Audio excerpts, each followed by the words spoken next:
throughout this year, y'all will finish paying that in October of this year. If you turn to page 18, note I is the new liquidity note that is required for nonprofits now. As you can see, this shows actual funds that are available for upcoming operations. You have a deficit of $47,000, but like I said earlier, you guys are increasing revenues and cutting expenses, so that number should go down as operations increase over the next few years. Then note J, subsequent event. This is related to COVID-19.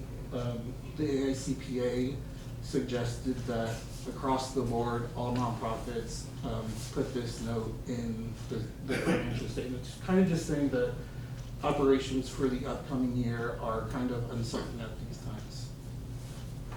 So it's not just your report, it's everybody. And that was the last note that I wanted to go over. Did y'all have any questions? And we should be coming out pretty soon to do the next audit, so if any of you are around or if it's open at the time, you might see some of this.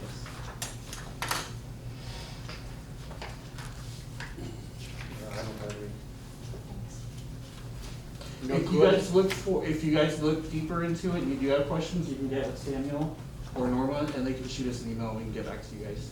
There's actually something I was wondering if I could ask you about. Sure. So when going over the revenues and expenses, because I remember talking to Carl about this, I just want to confirm it.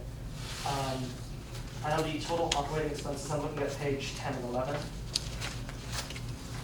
When looking at total operating expenses, it's $271,396. Mm-hmm. And when looking at page, where is this? 9, total operating revenues of $249,538. And even though there's that discrepancy, I noticed on page 11, $25,778 in depreciation expense. So I was wondering if I can get clarification on how that depreciation expense actually affects us. Like, it shows a higher loss, but it doesn't necessarily affect the bank per se. It doesn't. It's not a money transaction. You're right, Mm-hmm. but it's also reflected in your net asset total. So if you switch back to page 8, that invested in property and equipment, Mm-hmm. that's where the depreciation flows through. It's not necessarily going to flow through the operations. It's going to flow through that net. Yeah, invested in property and equipment. and the reason I was bringing that up is that brings, if you want looking at depreciation, it would bring revenues and expenses very close to each other. Yes. Yeah, and that's something that I wanted to clarify. I think more importantly, if you were looking at the two, if you wanted to look at net assets available for operations, it is something that Yeah. you want to kind of get that to the positive in the upcoming years. Other than that, it just looks good. Any other questions, comments, discussion? No. Understanding that, yes, he did mention if we're looking through this later, you come up with any questions, they can shoot them an email. Thank you, Michael. Appreciate you coming out. Thank you. Thank you, sir, appreciate it. Be safe, everyone. You too. Take it up. I would entertain a motion to accept the financial report audit for Kirby Records. Motion made. David, I second. seconded by Audrey. All in favor say aye. Aye. Any opposed? Now for Center Records. Okay, next presentation, 6B. Mr. Rogers has got a presentation to do with transportation program presentation. You got the floor, sir. I foolishly made the suggestion to Norma that a transportation overview be presented to the entire board. We have new board members. We have board members that were affiliated with the center before they ever had transportation. And I don't think any of the board members have ever really had a good understanding of what the transportation is here. So I wanted to give a little brief overview. You're talking about these buses that we use? Right. Okay. I'm just gonna give a little background history. This program was started 4 board presidents ago when Larry Hamby was board president. He had the vision and foresight to see the benefit of having transportation here. That was back in 2006. It was initiated with Warm Springs and then with Pressa. That vision to the future is probably what has kept the senior center open. Back in 2011, we started to get maintenance reimbursement because of Norma's work with VIA. 2016, Law's board president, they came over here and they gave a presentation to myself and Norma. And some of this information I'm going to be sharing is information from back then.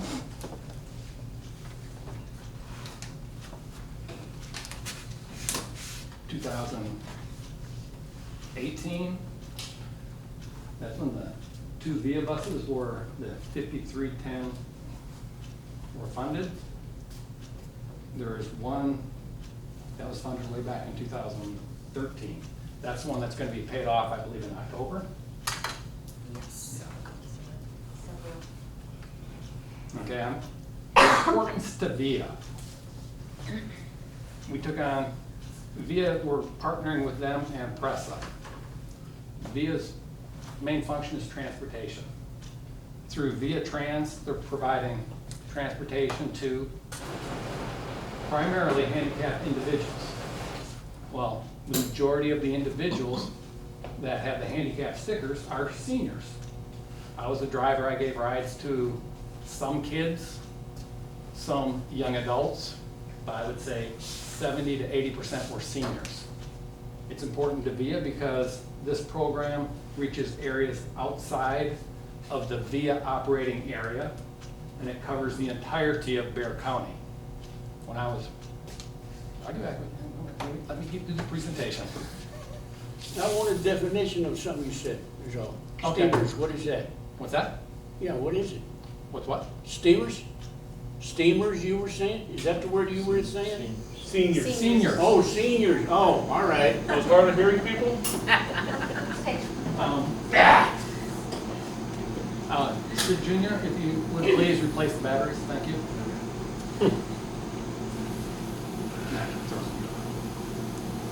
Okay, yeah, with transportation, their main purpose is to improve quality of life through transportation for all individuals. Cost of VIA. One of the things they went over is what the cost was for each VIA trip, the VIA Trans. VIA Trans, when it stops and picks up a person, costs VIA $80 per pickup. Right now we have 3 drivers.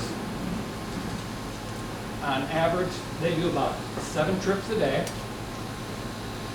for a total of 21 trips at $80 per day. That equates to VIA saving $1,680 per day. $8,400 a week. And I did this on a 50-week year, not a 52-week year. I'm rounding numbers. That's $420,000 a year. So our program that is run by Norma and Samuel is saving VIA almost $420,000 a year. VIA Trans does charge $5 per trip.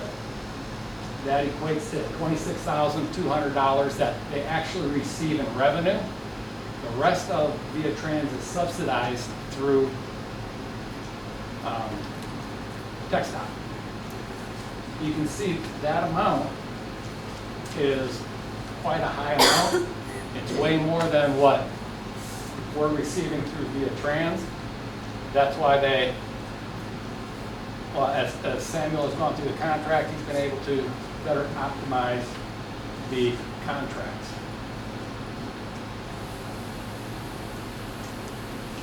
Mobility, I'm gonna go to the importance to the Kirby Senior Center next.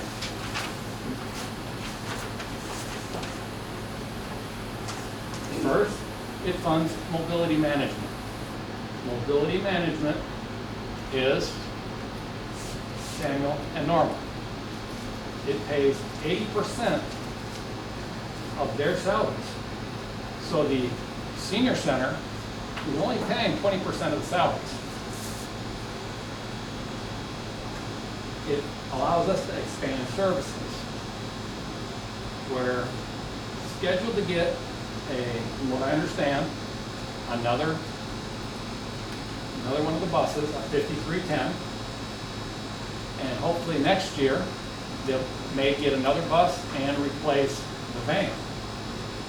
These are things that VIA pays for, and I believe you can see on when you go through your budget later, you'll see a zero out where there's a grant for a bus and an expenditure for a bus. That's where that money is coming from. It's coming from VIA.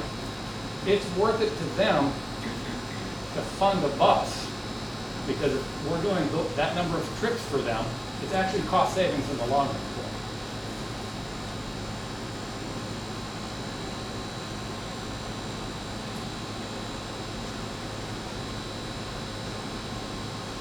Now, one of the things that has been brought up previously, when we do get another vehicle, we wanted to do service for the center.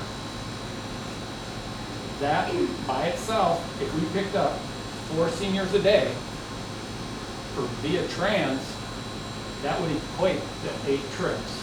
8 trips times $80, that's $640 a day, $3,200 per week, $160,000 per year. That's what our program, us picking up 4 seniors in our community, saves VIA.